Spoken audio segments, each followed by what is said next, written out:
कल रवि किशन ने जब पार्लियामेंट में एक समोसे का एग्जाम्पल दिया। 5 स्टार में बड़ा पाव खाएंगे, अब मुंबई में अलग है, 5 स्टार में जाओ उसका अलग है। कहीं समोसा यहाँ चांदनी चौक पे सस्ता मिलता है और कहीं गोरखपुर में मिलता है, तो गोल बाजार में अलग। हर जगह पे 5 स्टार होटल में उसका रेट ज्यादा हो जाता है। किसी भी ढाबे या होटल में किस वस्तु की मात्रा क्या होगी ये मानकीकरण नहीं किया गया है। कहीं कटोरी पर छोटा में दे देला, कहूं बड़का मिला, कहीं छोटा समोसा मिलता है, कहीं बड़ा मिलता है। ये आज तक हमको भी समझ में नहीं आया कि उसका साइज़ और प्राइस इंडिया में अलग अलग जगहों पे बदल जाता है। तो लोगों ने उनको ट्रोल करना स्टार्ट कर दिया और कल से लगातार हर सोशल मीडिया पे, आप इंस्टा खोल लो, आप ट्विटर खोल लो, हर जगह यही वीडियो क्लिप मिलेगी आपको।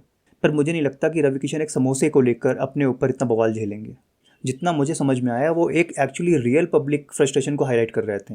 उन्होंने बोला कि रोड साइड पर एक छोटे स्टॉल से लेकर 5 स्टार होटल तक कहीं पर कोई भी स्टैंडर्डाइजेशन नहीं है, ना ही पोर्शन को लेकर ना ही प्राइस को लेकर। बेसिकली उनका पॉइंट ये था कि फूड सर्व होने का कहीं भी कोई क्लियर क्राइटेरिया नहीं है।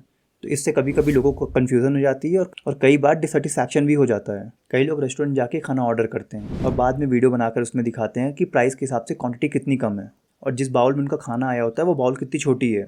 और ये बाउल वाली वीडियो इतनी वायरल इसलिए होती है क्योंकि लोगों को रिलेटेबल लगता है, क्योंकि लोगों ने पैसे पे किए हैं और हिसाब से उनको वैल्यू फॉर मनी नहीं मिलता।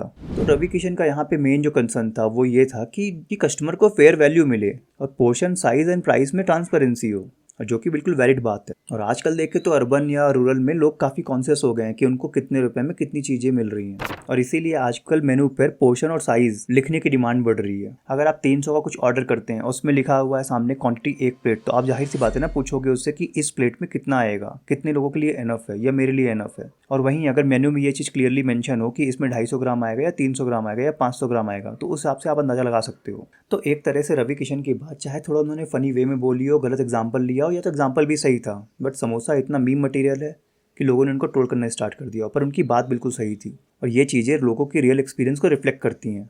लोग ये भी बोल रहे हैं कि एक तरफ ऑपरेशन सिंदूर की बात हो रही है, एक तरफ डोनाल्ड ट्रंप की बातें हो रही हैं, और यहाँ पे बीच में समोसा ले आए। तो आपको क्या लगता है, ऑपरेशन सिंदूर या डोनाल्ड ट्रंप की चीज़ें आप मैनेज कर सकते हो या आपसे कोई लेना देना है उसका? पर रवि किशन की ऑब्जर्वेशन में मुझे सच्चाई लगी। ये एक डेली इशू है हमारे लिए। खैर ये बहुत बड़ा इशू नहीं है पर इशू है, और सिर्फ मैं नहीं, ये हर कोई फेस करता है। चलो एक बार सोच के देखते हैं कि क्या होगा अगर रवि किशन की बात को, जो भी उन्होंने बोली है, इसको एक एक्ट बना दिया जाए। और अगर ये एक्ट इम्प्लीमेंट होता है तो मतलब फूड पोर्शन या साइज़ या प्राइस को स्टैंडर्डाइज या रेगुलेट करना, तो इसका इम्पैक्ट कंज्यूमर पे as well as food providers पे क्या पड़ेगा। तो चलो इसकी बात करते हैं नेगेटिव एंड पॉजिटिव साइड्स पर।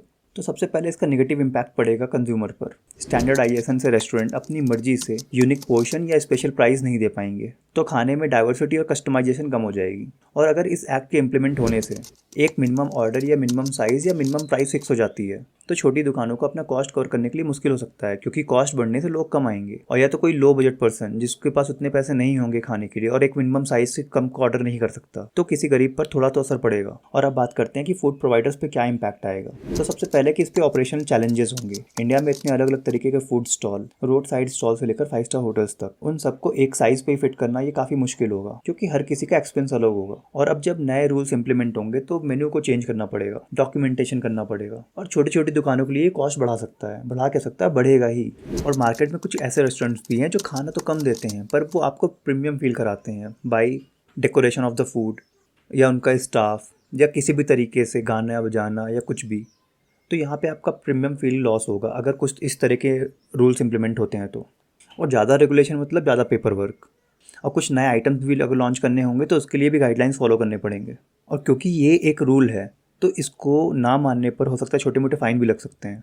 पर इन सब नेगेटिव के साथ साथ कुछ पॉजिटिव बातें भी हैं, जैसे मेन्यू पर पोर्शन और साइज़ प्राइस के हिसाब से अगर मेंशन हो तो लोगों को कन्फ्यूज़न नहीं होगी, वो एग्जैक्टली समझ पाएंगे कि उन्हें कितना मंगाना है, कितना खाना है और उन्हें कितने पैसे खर्च करने पड़ेंगे। और जब क्वांटिटी उनके एक्सपेक्टेशन से मैच करेगी तो उनका फ्रस्ट्रेशन नहीं होगा, कन्फ्यूज़न कम होगा। और स्टैंडर्डाइजेशन से ये इंश्योर होगा कि आदमी जितना पैसा दे रहा है उसके हिसाब से उसको क्वांटिटी मिल रही है और किस रेस्टोरेंट में खाना है, कंपेरेबिलिटी थोड़ी सी बेटर होगी और लोग value for money better assess कर पाएंगे।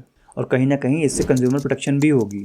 रूल्स बनने से कंज्यूमर्स को अनफेयर प्रैक्टिसेस से बचाया जा सकता है, जैसे हाई एंड रेस्टोरेंट जहाँ पर छोटे छोटे साइज़ के लिए, छोटे छोटे थोड़े थोड़े खाने के लिए हमें ज़्यादा पे करना पड़ता है। तो इस रूल के आने से थोड़ा ट्रस्ट बढ़ेगा। आधे लोग तो हाई एंड रेस्टोरेंट में इसलिए नहीं जाते हैं क्योंकि उन्हें पता है कि वहाँ पे उनका पेट नहीं भरेगा, अगर पेट भरता है तो उसके लिए काफ़ी सारा बिल पे करना पड़ेगा।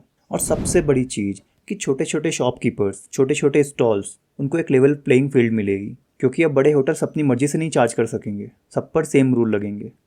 तो इससे छोटे शॉपकीपर्स का भी भला होगा। हाँ, उस फालतू वाले खाने पे एक्सपेरिमेंट जिसमें ओरियो मैगी बनती है, ओरियो चाय बन जाती है, इस पे क्या इफेक्ट पड़ेगा ये मैं समझ नहीं पा रहा हूँ अभी। खैर, इसमें एक और भी ओपिनियन है। बहुत से लोग मानते हैं कि फूड में सेफ्टी और क्वालिटी को प्रायोरिटी दी जानी चाहिए रेदर देन क्वांटिटी। और प्रीमियम जगह पर ज़्यादा पैसा एटमॉस्फेयर, सर्विसेज, ब्रांड वैल्यू के लिए भी होता है, सिर्फ क्वांटिटी के लिए नहीं। तो इस रूल से या एक स्टैंडर्ड बनाने से एक तरफ कंज्यूमर को एक फेयर डील मिल सकती है, लेकिन ओरिजिनलिटी और फ्लेक्सिबिलिटी हर्ट हो सकती है, खासकर यूनिक या प्रीमियम फूड प्लेसेस के लिए। तो ओवरऑल इम्पैक्ट डिपेंड करेगा कि ये रेगुलेशन एक्चुअली इंप्लीमेंट कैसे होते हैं। तो रवि किशन की बात तो कम्प्लीटली मीम मटेरियल ले लेना ये ठीक नहीं है। हाँ, मजे लो, पर इसके पीछे का एक डीप माइंडसेट भी देखो जो एक्सपीरियंस से ही आता है, क्योंकि मैं रिलेट कर पाया इसलिए मैं इस पे वीडियो बना रहा हूँ। तो आज के लिए इतना ही, मिलते हैं कल किसी और नए टॉपिक के साथ। तब तक के लिए बाय बाय।